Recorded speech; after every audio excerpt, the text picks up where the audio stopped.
Good morning. Welcome back. For those of you that have been with us all along in the Stanford Neurodiversity Summit, we would like to let you know.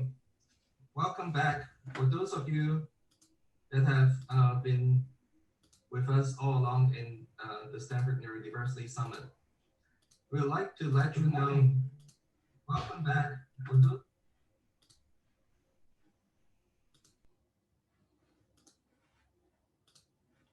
Okay, a little technical error over there.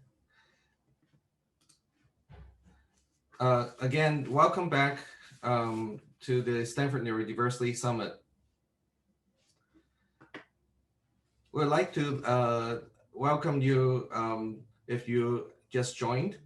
All of the sessions are going to be recorded and transcribed.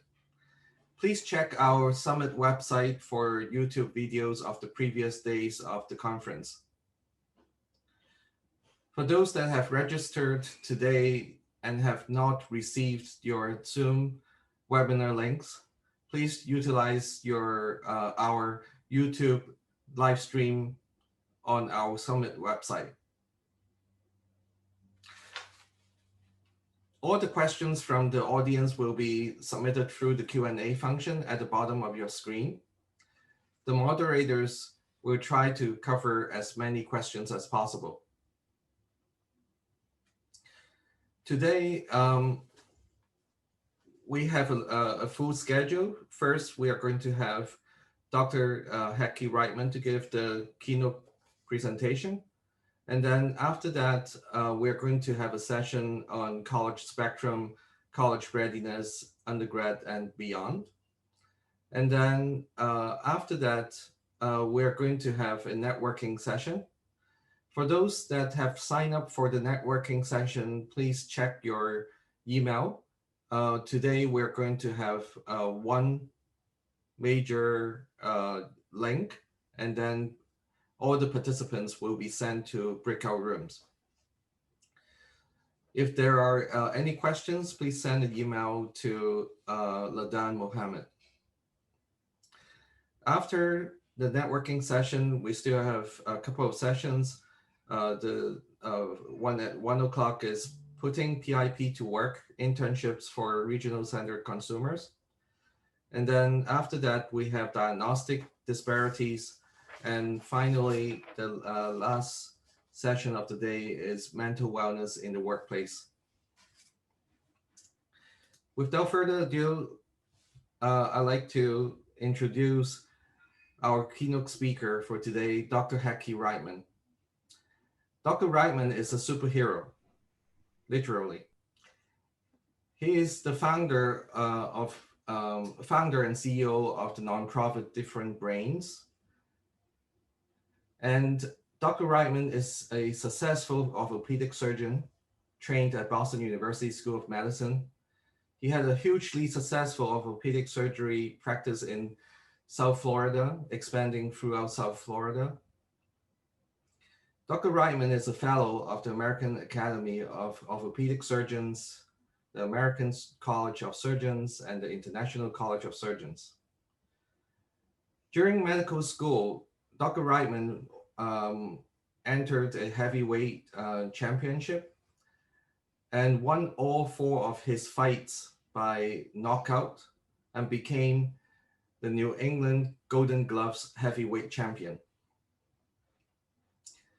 So he's an orthopedic surgeon. He is a heavyweight boxer. He's also an author, a filmmaker, and past chairman and president of the Boys and Girls Clubs in Broward County. And it is really his role as a neurodiversity advocate that's the reason why we are inviting him to speak with us today. A lot of what he's doing really stemmed from his role as a father. He's going to talk about his story during the talk today. And Dr. Reitman's daughter's condition had motivated him to go on the road and went to 26 professional heavyweight boxing matches to raise money for children's charities. And all of this was basically supporting children with special needs. He wrote and produced a film based on the experience that his family has, his daughters had. The name of the movie is The Square Root of Two. He's also the author of Asper Tools, the practical guide for understanding and embracing Asperger's, autism spectrum disorder, and neurodiversity. Dr. Reitman forged the different brains philosophy of inclusive advocacy. He's the main mentor of the neurodiverse participants of the Different Brains Mentorship Program. He's the host of the weekly interview show Exploring Different Brains.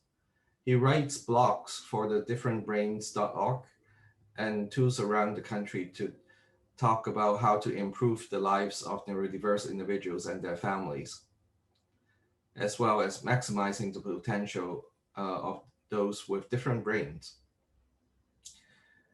Dr. Reitman is a founder and CEO of PCE Media, separate from Different Brains. And he recently co-executive produced the documentary Foreman, the definitive feature documentary on legendary boxer and pitchman George Foreman. Dr. Reitman's keynote presentation is titled Neurodiversity.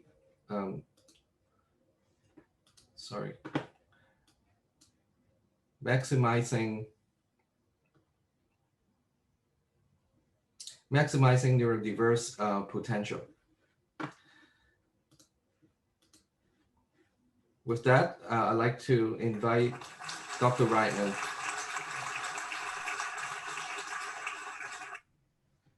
Lawrence, thank you very much. That was much too generous an introduction. I felt like I was at my funeral or something, but I want to congratulate you and the Stanford Neurodiversity Project and your whole team there for everything that you're doing. I'm just going to tell you a story today. Unlike most of the people you'll be hearing and seeing today, I'm not truly an expert. I'm not a psychologist, psychiatrist, or researcher.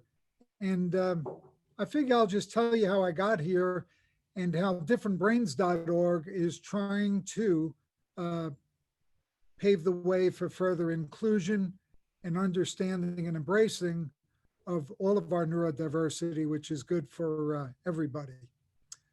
Next slide, please. Let's hit that video, please, Lawrence. This morning, we'd like to introduce you to a doctor with a great ringside manner. By day, he mends bones as a distinguished orthopedic surgeon. By night, he breaks them, figuratively, of course, as the 12th ranked heavyweight boxer in the Americas. The way he's taking care of all of his opponents, they should be ringing his doorbell for free consultation. Harold Hackie Reitman is an orthopedic surgeon who lives in Plantation, Florida. He has also drawn national attention for knocking out 3 pro opponents in a boxing ring. Dr. Reitman got interested in boxing as a kid back in Jersey City. He boxed in medical school where he won a Golden Gloves championship, then got back into boxing just a few years ago when his daughter had to have a serious operation. And at the time, I just kind of said, if you just let Rebecca do all right, and I'll find the biggest, toughest guy in Florida, and I'll fight him. This is not a fairy tale. Hackie lost a split decision. But out of defeat came a wonderful idea. Keep fighting and donate the money to kids' charities. There's a lot of good things that everybody can do for kids. And it's just there to do it. And I'm not talking about poor kids or rich kids or just kids who need operations or anything, just kids. Hackie won his last fight, and so did the Abused Children's Fund. They got the $15,000 purse. Next month, Hackie will enter the ring again, and win or lose, another children's charity will gain. And then there will be another fight. Although with Hackie, it's not fair to call them fights. Call them expressions of love for children because of one very special little child. You got a big hug and a kiss before I go? Give me a kiss. Next slide, Lawrence. Thanks. So I grew up in Jersey City. My folks had a gas station, and I remember my mom pumping gas. And one day, one of my older brothers, I was the youngest of four, came up and said, "Hey, Mom, I got an 88 on a spelling test." And she said, "I'm going to make you cookies." And next day I come back and said, "Hey, Mom, I got a 92 on a spelling test." And she started hitting me with a dog leash. And I said, "How come he gets cookies? I get a dog leash?" She said, "Because that's the best he can do, and you know it. You can get 100. You have a moral obligation to work up to your full potential with the gifts that God gave you to help yourself, your family, and those less fortunate, and to have a good time doing it." And that last part often gets lost. Next slide. Despite being expelled in the first grade and the 10th grade, and incidentally, I don't know how my brain would have been labeled. I've been told I have adult ADHD, but I started writing away to the AMA when I was 12 years old because we had a great family physician. And I somehow got into the 6-year medical program at Boston University. Next slide. And I did my training up there. And then something happened with my daughter that inspired me to make a movie. This is before I knew anything about autism or Asperger's. And if you're a parent, you'll understand some of this. Video. Every parent knows it, that sinking feeling in the pit of your stomach. Turning everything upside down. You learn it's not under your control. If she falls down on her bike, she just keeps on pedaling.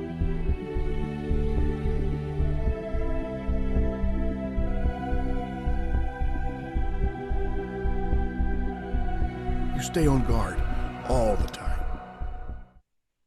Next slide, please. So my daughter, Rebecca, when she was about 2, was diagnosed with 23 brain tumors. They had no idea what it was. She had 2 major brain surgeries. She had a seizure disorder. She was a little bit different, but we had her neuropsychologically tested. She had a bit of memory deficits, but she was pretty smart. This is way back. She's now 38 years old. Next slide. And, you know, she underwent these surgeries, and we were out at the Mayo Clinic in Rochester, Minnesota. And when you're a parent and they're telling you, we have no idea what's wrong with your kid, you do what you can do. You know, you do your best. Next slide. And she did her best, and she made all county cross country. She was real smart. And she set her eyes on going to Georgia Tech to discrete mathematics, to take that, whatever that is. To this day, I still don't know what it is, but I think it's the math that runs computers. Like so many of our neurodivergent individuals, she's a whole lot smarter than I am. Next slide. And she graduated, and I was so inspired that I wrote, produced, and directed this movie, The Square Root of 2, about some of the challenges she encountered. But right when we're getting ready to release the movie and she graduates, she decides to work with autistic individuals at Cumberland Academy of Georgia in Atlanta. And the owner of the school meets her for 10 minutes and says, "Hey, Doc, you know, your daughter has Asperger's." And me, being a brilliant Boston-trained MD, said, "What's that?" I said, "Well, you know, it's on the spectrum of autism." And I said, "What's that?" So I held up release of the movie because I figured I should find out what the movie was about and learn about this autism stuff. Next slide, please. And going back and looking at the movie, The Square Root of 2, Darby Stanfield, next slide, who portrayed the fictionalized version of my daughter, perfectly portrayed somebody with Asperger's, yet the writer, producer, director had no idea that's what we were dealing with. Next slide. And the reason was she studied Rebecca directly. had her over her home, and just did a great job copying her mannerisms and way of being. Next slide. I was so motivated by this. I held up release of the movie. I studied for a couple of years. And when I had my aha moment, I wrote Asperger's Tools, the Practical Guide to Understanding and Embracing Asperger's Autism Spectrum and Neurodiversity. And the publisher, HCI Books, who did Chicken Soup for the Soul, this is a few years back in like 2014. So wasn't too happy. I wanted to use the word neurodiversity, which one of your other speakers today, Judah Singer, had invented in 1990. But by the time I wrote this book, I knew it wasn't just about autism or any one thing. It's about all of our different brains. And my daughter had taught me the quote on the front of the book, brains are like snowflakes, no two are alike. Next slide. And then it dawned on me, this idea of neurodiversity, the idea that our brains each are different. Doesn't mean, as our friend Temple Grandin says in the name of her book, different, not less. Next slide. Hit the video, please, Lawrence. Treating all brains alike in a classroom setting, especially, is wrong. You have to treat each and every one differently. The hardest thing is with the teachers not understanding that, and they have so many students in front of them, they have a basic way of teaching. In the school of 1,200, they have 30 students with Asperger's. Let me tell you, start looking at the statistics of 1 in 68 births being on the autism spectrum now. And you look, if you start adding up people with anxiety, people with PTSD, people with depression, bipolar, OCD, ADHD, I'll keep naming initials, there are. And I saw you saying that it's not 1 in 68, it's 1 in 54. That slide was made a couple of years ago. And everybody watching this probably knows it's more than 1 in 54 just for autism. And that doesn't take into account all the other neurodiversities. So all of our brains are a little bit different. So we've got to accommodate that, and we have to include that, and we have to make everything accessible, just like Lawrence Fung and the Stanford Neurodiversity Project have made this virtual meeting totally accessible any way your brain takes it in. Next slide. So neurodiversity is just my simplistic way of looking at it. It includes all the intellectual and developmental differences, and then all the neurological conditions like epilepsy, Parkinsonism, so many others, and then all the mental health challenges. They're all together, and none of these exist in isolation. I don't know anybody with autism doesn't have a little bit of anxiety and a little bit of, depression. I don't know many people who don't have some anxiety. Right, next slide. So if you start looking at all these different things, the overlap is amazing. And we at Different Brains say, from autism to Asperger's, from autism to Alzheimer's, and all brains in between, because everything overlaps. When I gave a keynote down at the NDSS in Washington, D.C., it was the first ever adult summit on Down syndrome. Why the first ever adult summit? Because Down syndrome individuals only used to live till 20. Now they live until 60. And guess what? 50% of them are going on to Alzheimer's and dementia, And so everything is overlapped. And once we start looking at people like, well, your brain's a little bit different. Let's see what I can do to help you attain your full potential. All of a sudden, then you're thinking like the Stanford Neurodiversity Project. You're thinking like, let's match you with a good job. Let's match you with a good education. Now, one of the problems with our educational system and employment system and our whole society is we kind of discriminate against adults. It's all about the cute little kids. Well, cute little kids grow up and they need a job and they need employment like we all do. And we have to match them to their strengths, not to their weaknesses. Next slide. Next slide. One of the things I run into that's hilarious is that everybody's fighting. That's another reason I started differentbrains.org. I want everybody to play nicely in the sandbox because everybody's in a different silo. There's autism over here, there's ADHD over here, there's Alzheimer's over there. And then within each silo, they're fighting. Next slide. I mean, I thought it was tough for pro boxing, but it was nothing compared to what you see with these guys. Next slide. I mean, you know, the shocking controversy of ABA, controversies in autism, vaccine, oh my goodness, these people want to kill each other. Next slide.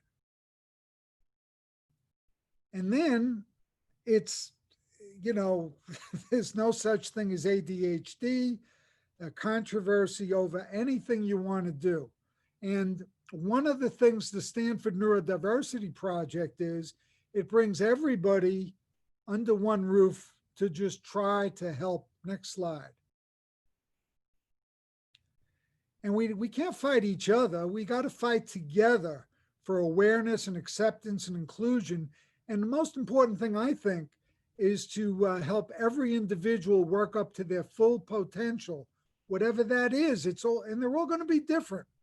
They're all going to be different, you know, not, you take somebody like me, I'm never going to be capable of being a computer programmer. It's not, it ain't going to happen, you know? So I got to go in a different direction, which I did. Next slide. And next slide, please. So what we did at Different Brains was we started producing all this neurodiversity advocacy media. We started interviewing world neurodiversity leaders like Dr. Lawrence Fung, like the researcher at Stanford, Karen Parker, like Temple Grandin, Stephen Shore. You know, these are people who've devoted their whole lives to this.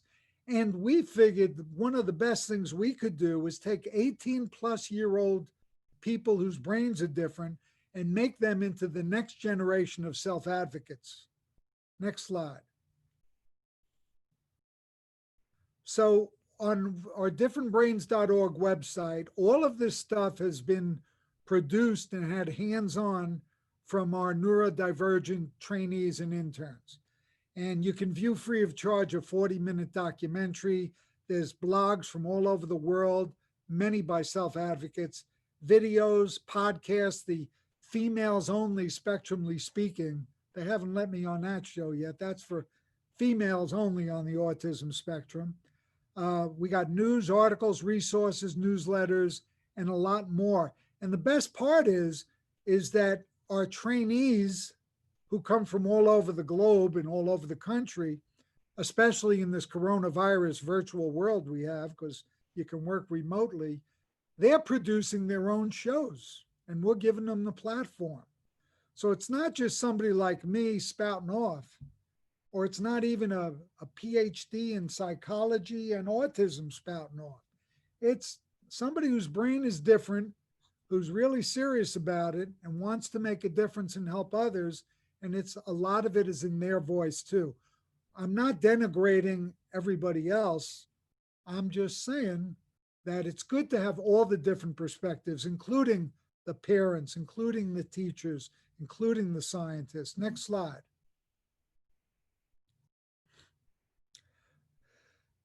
So these are just a few of our different terrific neurodivergent interns from, of course, this is outdated because there's a whole fresh crop in, but it's so interesting the different jobs and different walks of life they've gone into. Next slide. All our trainees learn video production and editing. They write articles, they record podcasts, they transcribe, they appear on camera, they conduct research, they get exposed to social media. Then they pick out what they like. Another big problem with our whole employment and educational system is this one size fits all. I mean, you go through high school, then you go to college and you take a bunch of courses, but where do you get that hands-on? Where do you get to shadow a doctor if you think you want to be a doctor? I remember at the Hackie Reitman Boys and Girls Club, Selena Constantine won a scholarship, and she had told me, Dr. Reitman, my whole life I want to be a surgeon. I said, did you ever shadow one? She said, no, I'd love to. I said, well, I'll line you up to shadow like a cancer surgeon or a general. So, oh, no, I want to shadow you. I said, yeah, but I'm an orthopedic surgeon. That's a little different. Okay, she shadowed me for 2 weeks. And when she accepted her scholarship, she said, I want to thank the board for the scholarship. And I want to thank Dr. Reitman because my whole life I wanted to be a surgeon. And I shadowed him for 2 weeks. And I'm proud to say I'll be using the scholarship to go to FSU and I'll be majoring in criminology. It's just as important to find out what you don't like as what you do like. So you got to get some exposure to different things. Next slide. So all our trainees interact with professionals who drop by, and now that we're in a virtual world, they drop by virtually. But one of our interns is now in medical school. This fellow on the right in the middle is one of the world's greatest meteorologists and offered to take our neurodivergent interns down in his submersible. You got to get exposed to a lot of different things, and in our regular educational system and everything, it really doesn't provide it. Next slide. Helping individuals recognize and appreciate the neurodiversity in their own lives and how you can translate that. And that's exactly what the Stanford Neurodiversity Project does, bringing together employers, employees, educators, scientists, research. It's all there. Next slide. Play the video, please, Lawrence. I think the advocacy that Different Brains does is so important because it gives a voice to someone who may not have it yet, someone who's not comfortable coming out yet and discussing what they deal with because, either they're afraid of the stigma or they're afraid of, being labeled. So that's why I think what we do is so important because we help erase some of that and help, tell stories that may not have been told yet or, put information out there that hasn't been heard yet. We allow people to give their perspective on things, and that I think helps anyone who doesn't really know how to discuss what they're dealing with yet or how to get the help that they need yet. Next slide, please. Let's look at some of the common hallmarks of our different brains. Next slide. Anxiety rules all of us, and you have to deal with it. You can't pretend it's not there. That's why I made it the first chapter. Next slide. Hypersenses. I was completely ignorant of the fact that people with autism, many have hypersenses to touch, sensation, feel, smell. Next slide. And that they take things black and white. I mean, it's say what you mean what you say, and take things literally. Next slide. Which goes into taking things literally, where you'll have someone who's very, very smart, and you'll say an idiomatic expression, and they'll take you literally. Next slide. And then you have truth-telling in Asperger's and autism, where, like my daughter says to me, don't ask me something if you don't want the brutal truth. Next slide. And then, of course, there's dealing with meltdowns. When it just gets too much and the individual is just going to have a meltdown, and, what do you do at that point? Well, the whole trick is to prevent them, but once they happen, next slide, you just got to, you have to get to a nice quiet place and let it calm down is one of the ways to approach it. What are some of the common tools we can use? Next slide. Well, in my Aspertools book, which is not an academic thing, it's just something to give you tools to kind of help situations, okay? Next slide. One tool is structure, having a full dance card. All of these things are true of all of us. It's just if I'm on the autism spectrum, it's kind of like it's on steroids. One of our board members is you know, a psychologist, and she's Dr. Lori Butts, who's the outgoing president of the Florida Psychological Association. She said, you know, I told Hackie when he was writing the book that he wasn't writing a book about autism. He's writing a book about all of us, really. Next slide. Eating healthy. We all know pretty much what a healthy diet is. None of us will do it, but we know what it is.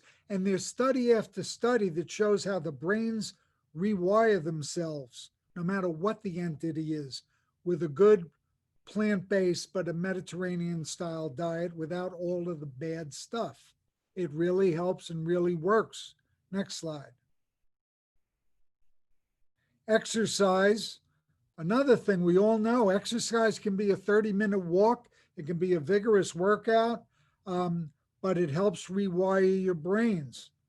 This is one of the reasons the Special Olympics, in addition, that produces socialization, education on a good diet and exercise, is so successful in helping these individuals. Next slide. Socialization is probably the most underrated thing for all of our brains. This COVID studies that are going on, Different Brains is doing a couple of studies ourselves in our research pillar, but there'll be a lot coming out about how this isolation has really rewired people's brains in not a good way. Socialization is very important, and if we can't get it in person with a hug that makes us make oxytocin, at least do what we're doing now. We're getting together virtually. We're on a Zoom call. We're seeing each other. Next slide. Mindfulness is a tool I just started using myself. I thought you had to devote hours to it and do like yoga and have chimes and candles. You got apps now where you can do 5 or 10 minutes of it and it breaks the cycle. You take in some deep breaths. It stimulates your parasympathetic system. You just kind of, I analogize it to rebooting a computer. And again, this helps if you have autism, if you have anxiety, if you have Down syndrome, you name it, whatever you want, this will help. Next slide. Then along came coronavirus, COVID-19, and all bets were off. For instance, at Different Brains here, we were so proud that we were getting these interns and trainees to get out of there, get off of their computer, get out of the house, get dressed and come here. And guess what? They're back in the house sitting at their computer going to all our meetings there. Next slide. So we've got to modify our routines during these coronavirus times. We have to make sure we're creating schedules. We have to maintain some kind of structure, and we have to find alternate ways to exercise safely. I always went to the LA Fitness a couple of blocks away, and now I have a makeshift gym in our garage, and I make sure I work out an hour every day, because if I don't, my whole body feels bad, but it's also not good for my brain either. Next slide.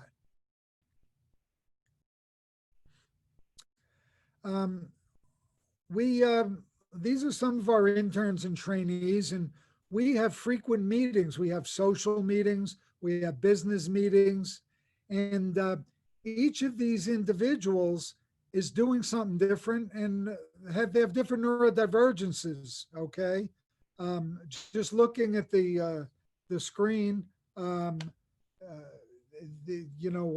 Preston in the top left corner, he has tuberous sclerosis. He's in Texas, and he's educating us all on tuberous sclerosis. Most of us don't even know what it is.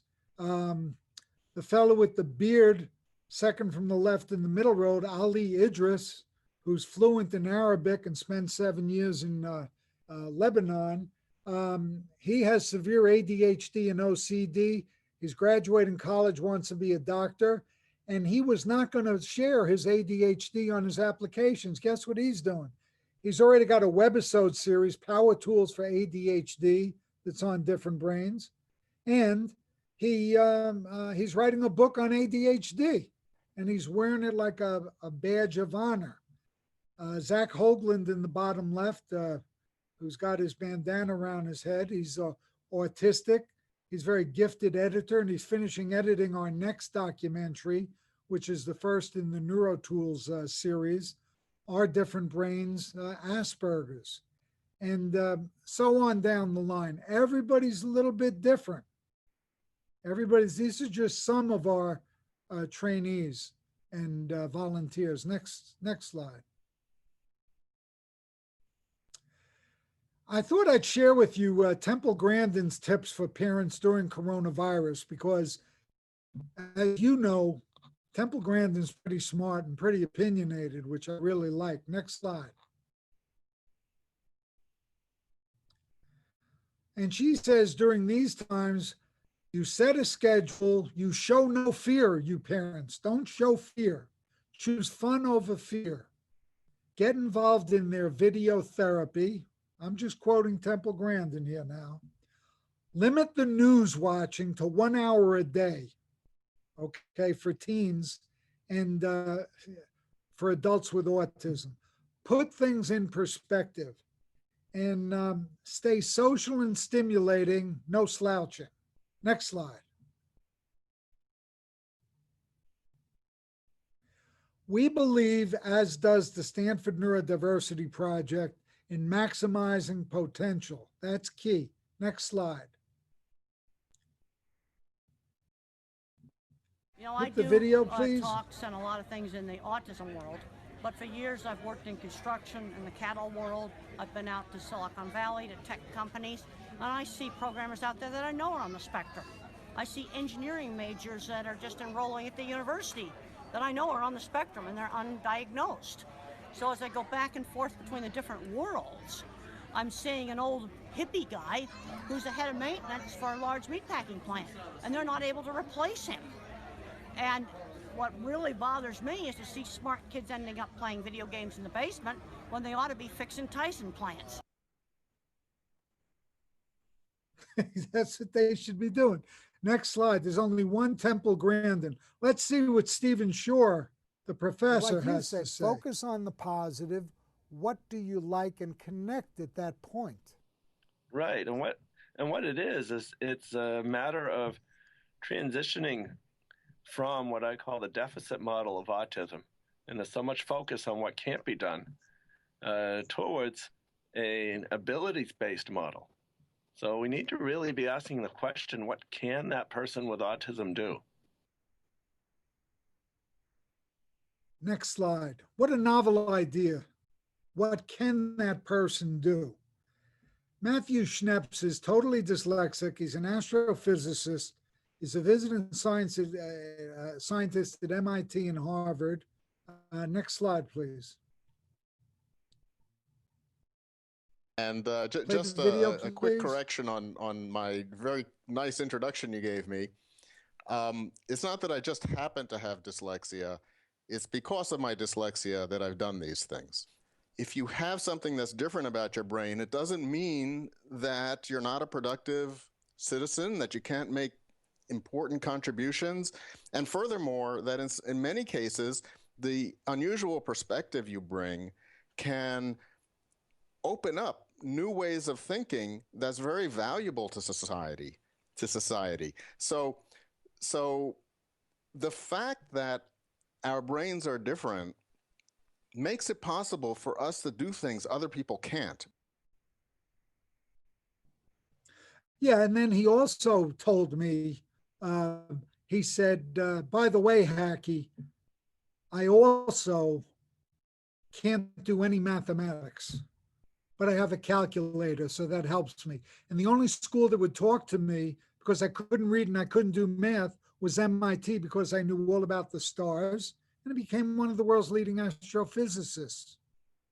Now, we all can't be astrophysicists, but we can find our strengths and try to utilize them and work up to potential.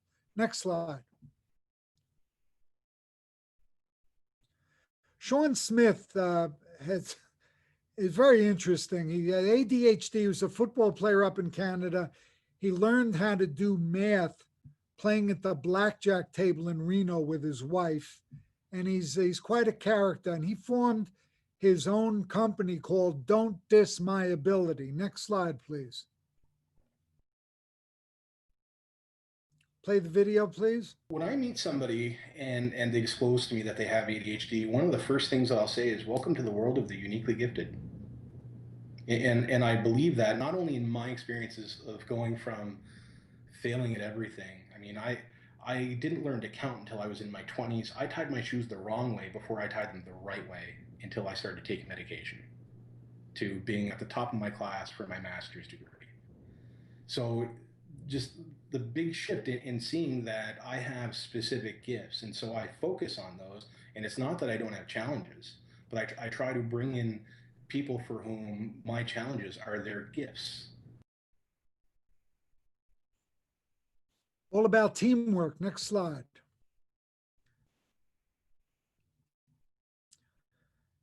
Pierre Marsh is dyslexic. He's a senior mediator, CEO of Marsh Mediation. Next slide. Play the video, please. There are so many brilliant neurodivergent people out there, and they've done very well or not so well. And I believe that what we've got to do is get that intelligence released. Next slide.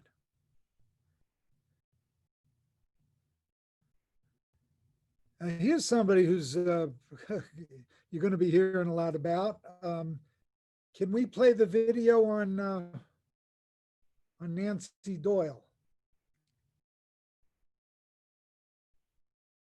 When I got into this work, I couldn't understand why we call things, why we use terms like specific learning disabilities.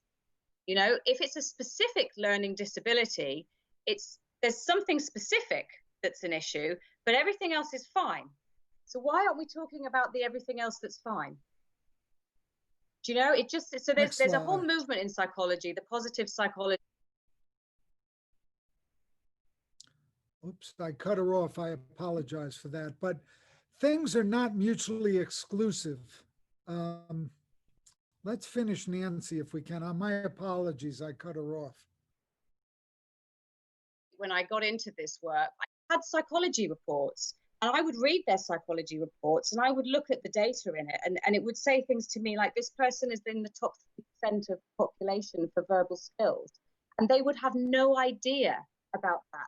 What they knew about was that their spelling was terrible, or their concentration was poor, or their social skills were difficult. They had no idea that they had this tremendous ability in verbal reasoning. And I would think to myself, well, wow, what a difference it's making to you when I tell you that, you know. But then the next logical step is, why do you need an extra person to tell you that when you've already had psychological assessment? Surely part of the psychological assessment should be to allow you to know the full range of your abilities. So the things that you're struggling with and what to do about it, but also the things that you're great at and how to work with that. Next slide, please. Don't buy society's big lie that things are mutually exclusive, especially people who love you out of good intentions. They're going to tell you can't do both. You can't do this and do that. You can't be a stockbroker and an author. You can't make movies and run a business, blah, blah, blah. You can do whatever you want because there's 24 hours in a day and you can spend them how you want to. Next slide. Harness your hyper interest. Find out what is it you really like doing and then take a shot. Because if you can find what you love doing and learn how to make your living at it, and you help other people at the same time, that's the trifecta. Next slide. Shadowing and interning, as I said before, It's a big deal, and I'm glad to help you find people to shadow, and so is Lawrence. You can pick anything you're thinking of going into, from doctor to lawyer to Indian chief to dentist to stockbroker, whatever you want, you can find somebody and you can ask people to help connect you. And you just hang around with that person, see if that's something you like. There are whole different worlds out there we don't get exposed to in the classroom and so forth. Next slide. Find something that Play the interests you video, and stick please. with it. And, you know, you don't have to deal with people, you know, 100%. You don't have to be amazing with people for every job, you know. You should try to, you know, interact, and it's a practice skill. You get better at it with time, but as long as you apply yourself, you'll be able to do something useful. Next slide, please. Utilize your resources and support systems. There's people to ask for help. Don't think you have to be the whole ball of wax by yourself. I have not met anybody who doesn't need a team around them. I know I sure do. Next slide. The first thing I'd say to everyone, high functioning or low functioning, is don't do it alone. Do not try to do it alone. There's a whole network of groups out there to help our community. There are public resources that are available at no cost, and either going directly to agencies like ARC or Pomeroy Center. Each of our communities have different agencies, but either going directly to these or going through the relevant state, either department. Here in California, it's called the Department of Rehabilitation or Department of Developmental Services. But they have a core mission of placing people who are more severely impacted into jobs. Do not try to do it alone. Next slide, please. Self-advocate. Always be your own biggest supporter. Sometimes it's hard. Sometimes it's tough, but you can do it. Next slide. I think that, you know, sometimes I'll get contacted by people saying, I don't want you to cure me. And I always say, I'm not trying to, you know, it's a lot of people can say that, you know, I mean, I've met a lot of children who can articulate, you know, I'm suffering. I really wish I could have friends. And so for us, it's really about thinking about, I love the way that you frame that, about improving somebody's potential. And every person, no matter who they are, you know, deserves to have a life that's filled with, you know, that they can fulfill their potential. And that's different for everybody.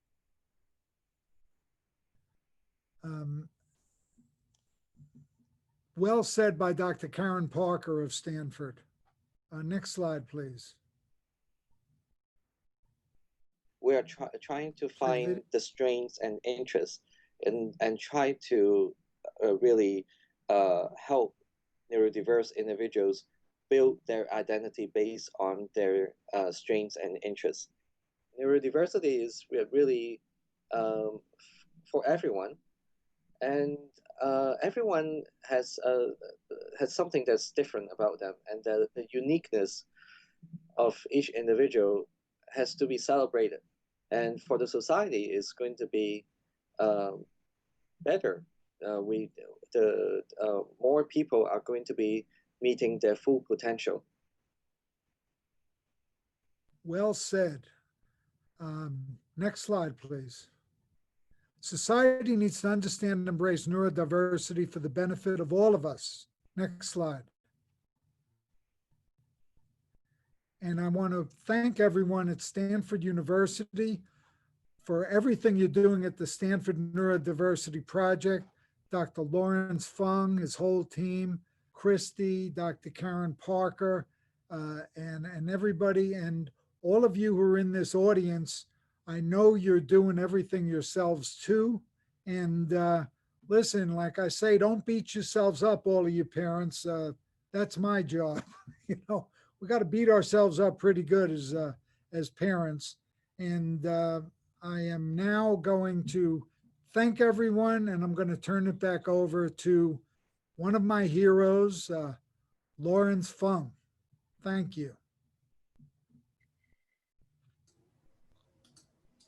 Yeah, so Christy is going to be leading the Q&A session. Thank you so much for your presentation. It's inspiring to hear you speak. The quote that stood out to me was the fighting together to let everyone live up to their full potential. And I think I'm not the only one who found that. I saw a couple so trues when right around that time in the Q&A. So thank you again for your talk. We do have some questions, which I will get to here. Some of them, several actually around sort of how can people get more information. The first is, how do we watch Dr. Reitman's film, The Square Root of Two? It's not on Netflix or YouTube. Yeah, that's because of my ADHD. Once I made the film, I jumped around without worrying about distribution. If you send me an email or contact us through our website, and my email is hacky003@gmail.com. I was supposed to show that slide, but I messed up. Or contact us through our website. We'll make sure we get you one of it and send you a link.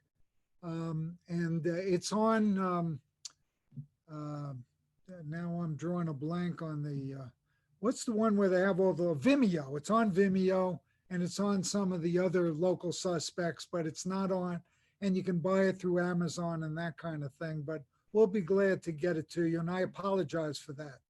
That's my bad. The documentary you can view free of charge. You can't download it free of charge, but you can view it free of charge on our website, which is a 40-minute one. We do have a new one coming out that, again, one of our neurodivergent interns, Zach Hoagland, is finishing the editing on. We'll do that. We also are revising the Asper Tools book to correct some of the things in it. For instance, you saw how 1 in 68 turned to 1 in 54, and we'll be coming out with that book. And we're also writing a book on ADHD. I'm co-writing it with Ali Idris, one of our trainees. And we've got a lot of new webisode shows right on Different Brains, and they're being disseminated through social media, where we emphasize tools you can really use in a short, succinct way, something I can really do to help myself or somebody else. Thank you. And you answered a number of the other questions about how to access some of the materials or get in touch with you on that. We have some questions about your program, and a couple of them are about location. So do you accept students from California and to be interns, or from anywhere outside of Florida? Well, this is where what I recommend people do. You take these coronavirus times and you make it into a positive. We went from just having local interns. Now we got them from all over. We have a couple of nonverbal learning disability identical twins in California, which, by the way, I didn't even know what nonverbal learning disability was, which they explained to me in one of their articles they wrote is quite similar to Asperger's and autism, which I was ignorant of. And we've got a neurodivergent intern in Texas who's got tuberous sclerosis. We got them all over now because now it's all remote, it's virtual. Take advantage of that. We take people over 18 who want to learn or are already doing video editing, writing. They want to do these kind of things. And if you look at our site, where everything is free on our site, okay, there's loads of media, loads of shows, and you can choose from a lot, and it's all free on there. That's great, thank you. And in a follow-up to the COVID, you say it expounds on opportunities, which, yeah, there's so much different going on now. There was a question about just the shadowing and the internships and how has that changed in COVID-19 and how are people getting sort of that experience that they previously got being able to physically shadow someone. Really hurt our 6 trainees who are all on pre-med tracks. 6 of them happen to be all want to be doctors, and they're going to be great doctors. But all of the shadowing dried up because it's very hard to shadow virtually. So what we're doing instead is we're doing some internal lectures. I'm having guests come into our meetings. We also, for instance, internally, I just gave a lecture up at Boston University a couple of months back. And one of the students who's in just got his master's in medical, science, Jonathan Span, who is also an All-American lacrosse player, he came on board to join us and he just took the MCATs. So he's sharing that with the applicants to medical school on how he prepared for the MCATs and which courses were good, which ones weren't. And we're all helping each other. I'm writing letters of recommendation, which one of the tricks I use to put people on the spot is I have them write their own letter of recommendation and then I edit it. And that really puts people on the spot. They choose whether they want to come out of their closet with their neurodiversity. And it's interesting because most of them do, okay? And it hasn't really hurt them. Great, thank you. Yeah, it's challenging, but it sounds like you're coming up with different ways to work with the new situation. So a couple questions just about how you are working with people around some specific things. One is related to diet and exercise, and how do you work with people who maybe are a little bit resistant to healthy diets or kind of getting the exercise that would be helpful to them? Well, let me make clear, I'm not a professional. We're not a treatment center. I don't do that. What I do is when I encourage everybody to do is mentor each other, okay? Because you're going to have one intern who's very strong at getting in shape and you have another one who doesn't. And we just get people to try to change their habits for the better. During COVID times, one of the best things you can do, and it has also aggravated some people who are very intense athletes, was to find out that all the studies now show if you go for a half-hour brisk walk, it's as good as the most intense exercise in the world for your brain, for your heart disease, for preventing cancer and things like that. And if you can't go for a walk, if you have access to a pool, get in a pool and walk around. If you got bad legs, you know, I used to tell my patients in sports medicine, as an orthopedic surgeon, your arms aren't broken, you know, and it's easy to say, but it's a matter of a lifestyle. It's not a diet. It's not, oh gosh, I have to exercise. I tell people, find something you like doing. Don't do something you hate doing. If you hate going for a walk, get on a stationary bike while you're watching TV. There's ways you can do it. And I find that when I encourage people and give them a pat on the back, they do it. They do it because they feel good after they do it, you know? Mm-hmm. As far as diet, that's a challenge for all of us. And it's not just an American problem, but it's pretty big in America. I recently interviewed my old friend, George Vesey, senior sports writer for the New York Times, who, when I was having my boxing 10 Seconds of Fame many years ago, he did like 3 feature stories in the New York Times about me. We were talking about concussions leading to CTE and Alzheimer's. And we're also talking about obesity. In 1985, I fought the first man ever to step into a ring over 300 pounds, Stephen Elmore. In those days, there was only one player in the NFL over 300 pounds. Now the average lineman is 312 pounds. That's just an average. What we know, obesity shrinks your brain. Okay, so there's a lot of related stuff, and the research is getting very, very interesting because you can see this stuff on brain scans, you know, and the overlap between entities. For instance, misophonia, which I knew nothing about until I interviewed Jennifer Jo Broutman, who's head of the International Society of Misophonia. She was telling me about how she could see in her brain scan, not only is she hypersensitive to bowel or body sounds in somebody else, but it goes right to her amygdala, which is a center for fight or flight, and she lashes out. And you can see these things now. So it's an exciting time, but I've gotten way off the course of your question. I apologize. My ADHD. Yeah, fascinating though. It's truly fascinating. And I have to say, we're about out of time, so we're not going to be able to get to all the questions. I think there's a lot of what you've said that have sparked interest in people. The one question that has come up a couple times as we've been talking is people have asked, can you repeat your website and your email so that they can contact you? I'm so sorry. It's Hackie003 at Gmail, HACKIE003 at gmail.com.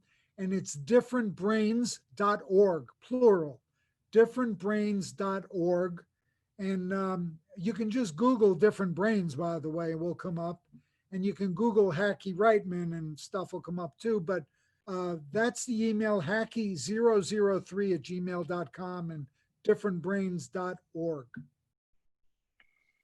Thank you. Please email me the questions and everything.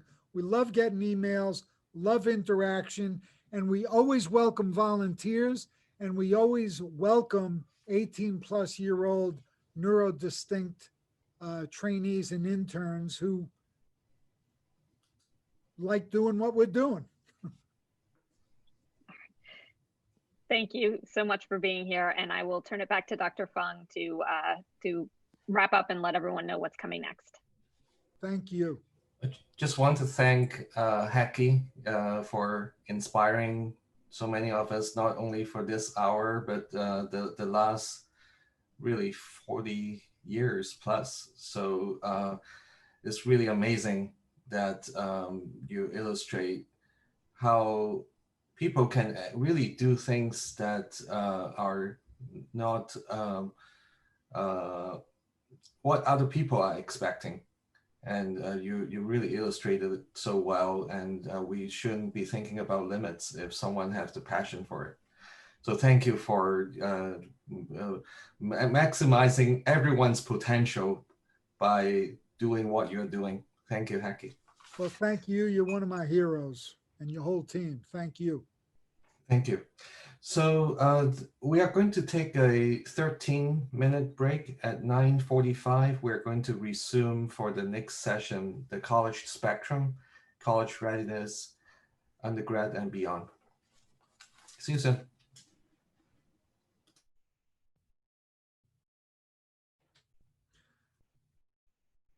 Okay. How'd we do? Good.